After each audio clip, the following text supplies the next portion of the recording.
जिसकी भगवत दर्शन की प्रबल उत्कंठा के लिए 4 बातें जीवन में आ जाएं।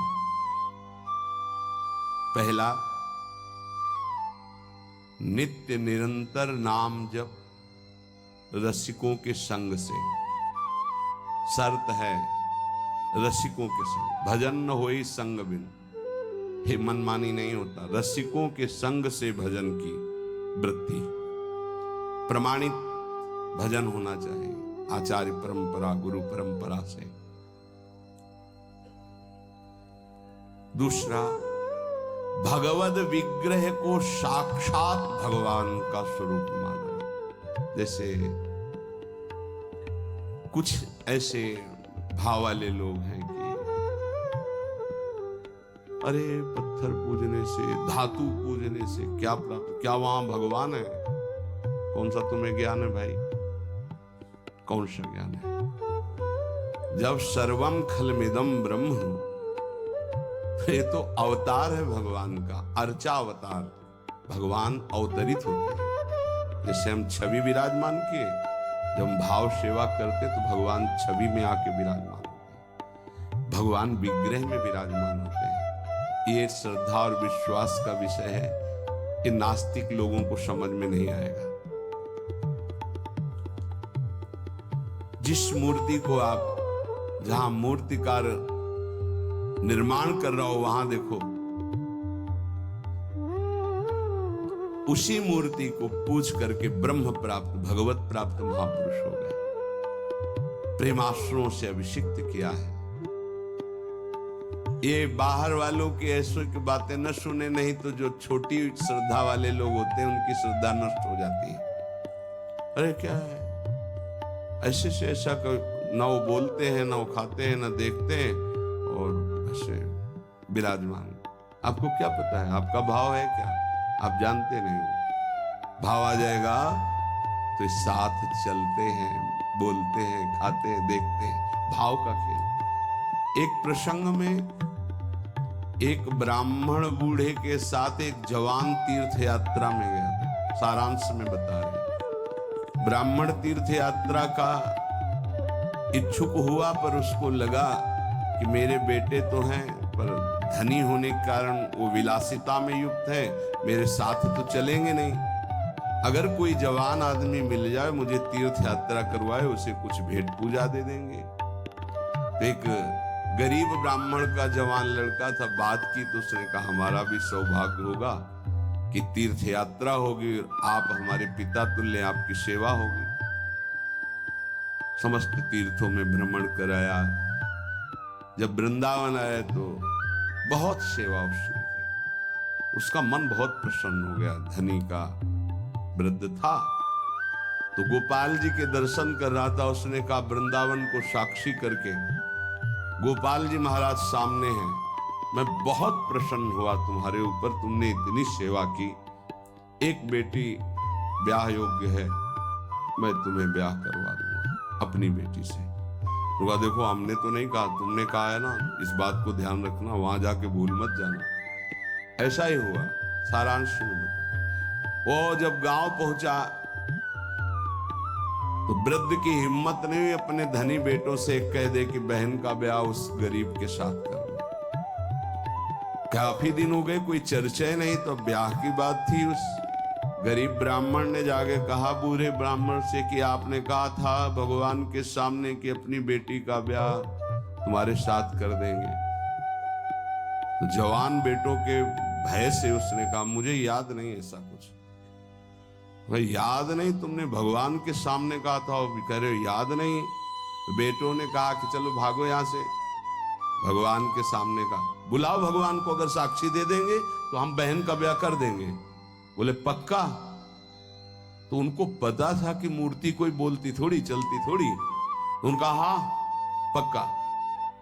बोले पंचों के बीच में बोल दो। पहले गांव में पंचायत होती थी पिंड छुटाने के लिए कि अतरे दिन ये परेशान करेगा, तो उन्होंने कहा पंचों के सामने यदि ठाकुर जी आके गवाही दे दे तो ब्याह करवा देंगे। ओ गरीब आदमी जो कुछ था बेचा, फिर वृंदावन आया। ठाकुर जी गोपाल जी से कहा कि महाराज आपके सामने हमारे ब्याह की बात कही थी इस वृद्ध ब्राह्मण ने, आपको गवाही देना पड़ेगा तब हमारा ब्याह होगा। ठाकुर जी का शयन भोग लगा, पट बंद हो गए, वो बैठे ही रहे बाहर। वाह गोपाल जी महाराज, आप जब बोलोगे तभी हमारा ब्याह होगा और हम तभी यहां से जाएंगे जब आपको साक्षी दे। सब चले गए थे वकील, उसको विश्वास था भगवान है।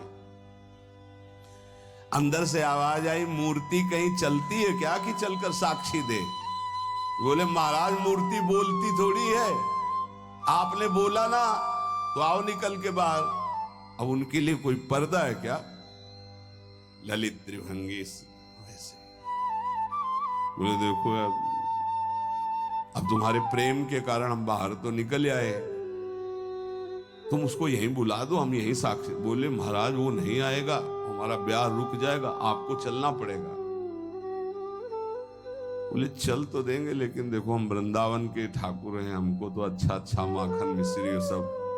भगवान ने बहानेबाजी। बोले महाराज हमें पता था कि आप भोग राग के लिए कहोगे तो हमारे पास जो संपत्ति थी बेच के आए, खूब खवाते पियाते चलेंगे महाराज। बोले चलो अच्छा, देखो दृढ़ विश्वास। बोले महाराज हम जानेंगे कैसे कि आप आ रहे हो? बोले मेरे नूपुरों की ध्वनि सुनाई देगी, और देखो लौट कर जहां देख लोगे उससे आगे फिर हम नहीं जाएंगे। ठीक है महाराज, जब भोग लगाने का समय आएगा तो हम बोल देंगे, तब तुम हमारा भोग लगाना, और जब हम चलेंगे तो लौट कर पीछे नहीं देखोगे। ठीक है महाराज। अपने प्रांत पहुंचे, उड़ीसा प्रांत। गांव जब नजदीक रह गया तो सोचा मुड़ के तो देखे, केवल पायले धुनी है, ठाकुर जी भी है। मुड़ के देखा तो श्याम घन साक्षात प्रभु। प्रभु ने कहा देखो तुमने वादा तोड़ दिया, अब हम यहां से नहीं जाएंगे। बोले महाराज अब तो कोई बात नहीं। गांव में दौड़ के गया, गोपाल जी आए, प्रभु आए साक्षी देने के लिए मेरे ब्याह के लिए। पूरा नगर दौड़ पड़ा, पंचायत के सब ने देखा प्रभु विराजमान। अब किसी की हिम्मत थोड़ी थी कि पूछ ले, जबरदस्ती उस बुड्ढे से कहा ब्याह करो भगवान वृंदावन से साक्षी। आज भी साक्षी गोपाल के रूप में भगवान विराजमान। क्या हुआ? जिसे तुम मूर्ति समझते वो चल के उड़ीसा तक गए और गवाही दी।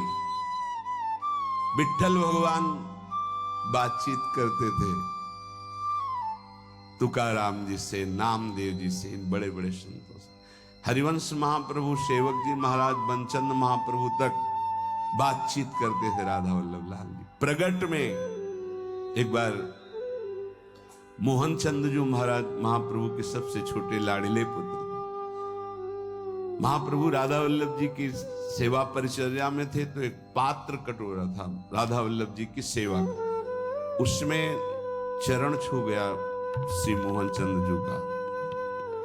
महाप्रभु ने एक शपथ मारी, प्रभु के पात्रों को सुनो। राधा वल्लभ जी के जब पत्रावली कर रहे थे तो कपोल में अंगुली बनी, तो उनका जय जय आप। तो बोले मोहन चंद के रूप में मैं ही तो अब खेल रहा हूं अपने पात्र, तुमने वहां मारा मुझे देखो लगा। महाप्रभु ने कहा क्षमा कीजिए प्रभु, ऐसी तन्मयता मोहन चंद जी की आप में है ये मुझे पता नहीं था। महाप्रभु से बात, स्वामी जी से, बिहारी देव जी से, बिहारी जी बात कर, आज भी महापुरुषों से प्रभु बात कर। ये केवल मूर्ति छवि का विषय नहीं होता। ये अज्ञानी जीव जो है ये केवल तर्क विवाद में फंसे रहते। श्रद्धा में तर्क विवाद नहीं होता। ये तर्क विवाद जहां होने लगे, ऐसी कोई वार्ता होने लगे, श्रद्धालु उपासक को बिल्कुल हट जाना चाहिए।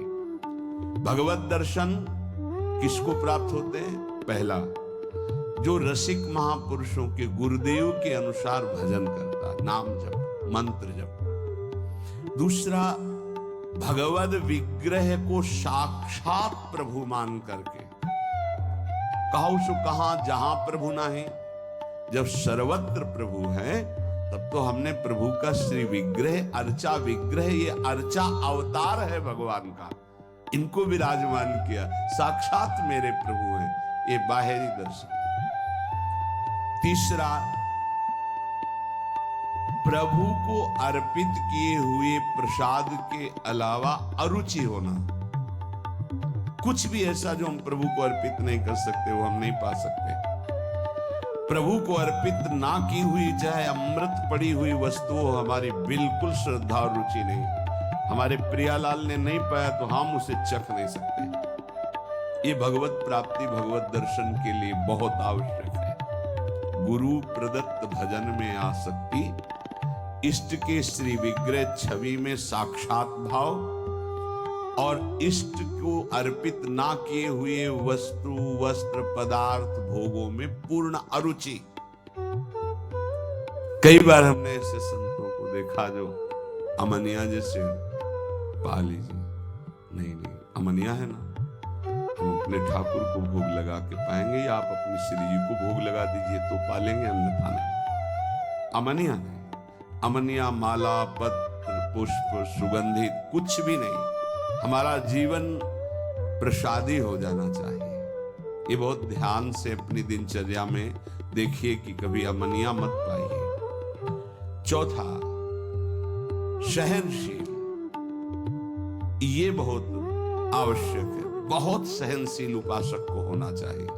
जितना सहोगे उतनी भक्ति प्रकाशित होगी। सहत सहत बाढ़े भगति, गृह तनु गुरु हितगार।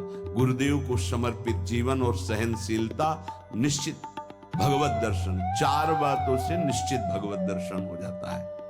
ये बहुत खास बात है जिसको धारण करना बहुत कठिन है, पर गुरु कृपा पात्र बहुत सरल ढंग से इसे निर्वाह कर ले जाता है। क्या? किसी से मतलब नहीं।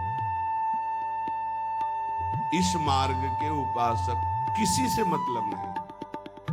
पहले तो कहा पीछे वाले में